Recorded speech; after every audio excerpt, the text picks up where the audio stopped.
السلام عليكم ورحمة الله وبركاته. ازيكم عاملين ايه؟ ان شاء الله هنعمل مع بعض النهاردة وصفة سريعة جدا لبسكوت الشوفان. والله يا جماعة وصفة يعني سهلة جدا وسريعة، هتقوموا حالا تعملوه.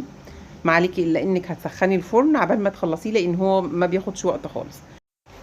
معايا 3 كوبايات من الدقيق، و3 ارباع مج سكر، وده نص مج من الزيت بنفس المج. دول 3 معالق من الزبدة كبار. معايا 3 معالق جوز الهند، ومعلقتين نشا، معلقتين جوز الهند تانيين دول عشان العجينة، وزبيب. اللي عايز يستغنى عن الزبيب مفيش مشكلة، يتعمل من غير زبيب عادي. هحط 3 معالق كده من الزبدة، احط معاهم السكر 3 ارباع كوباية سكر، واقلبهم كويس جدا بالمضرب. وهحط نص مج الزيت، وواحدة ورقة فانيليا، معلقتين كبار من الخل.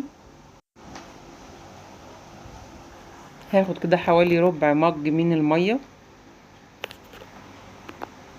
يعني لو احتجتي معلقتين كمان او 3 او شوية مية صغيرين كمان على حسب العجينة. هحط الدقيق واقلب كويس.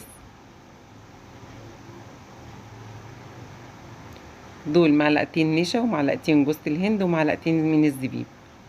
لو مش عايزين تحطوا زبيب مفيش اي مشكلة. ودول نص مج من الشوفان، وده باكت من البيكنج باودر الباكت العادي. هقلب كويس لحد ما يبقى زي ما انتم شايفين كده، وتبقى العجينة نوعا ما طرية، ما تبقاش سايلة وما تبقاش ناشفة، زي ما انتم شايفينها كده بالظبط زي عجينة البسكوت العادي. بصوا هي لما بتتحط على بعضها بتلاقيها بتنزل كده لوحدها تاني.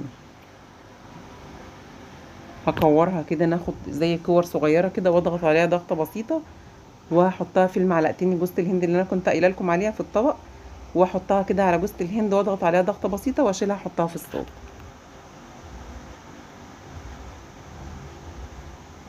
سهل جدا يا جماعة، هيعجبكم والله. قوموا اعملوه دلوقتي حالا، هتعجبوا بيه جدا، مش هتبطلوا تعملوه، لانه مش بياخد وقت خالص، ولا تخمير بقى ولا اي حاجة. ومن عند 10 دقايق كده في الفرن، هنحطه في الرف اوسط على درجة حرارة 170.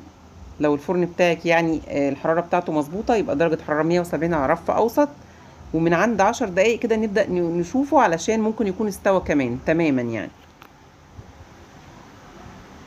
هولع من تحت، لو الوش محمرش ممكن نولع الشواية دقيقة واحدة بس، ياخد لون خفيف زي ما انتم شايفين كده، وبألف هنا وشفا. مع كوباية شاي بقى، كوباية شاي بحليب. والله يا جماعة خطير خطير، وطعمه كده مقرمش وبيدوب كده في البق، طعمه حلو جدا.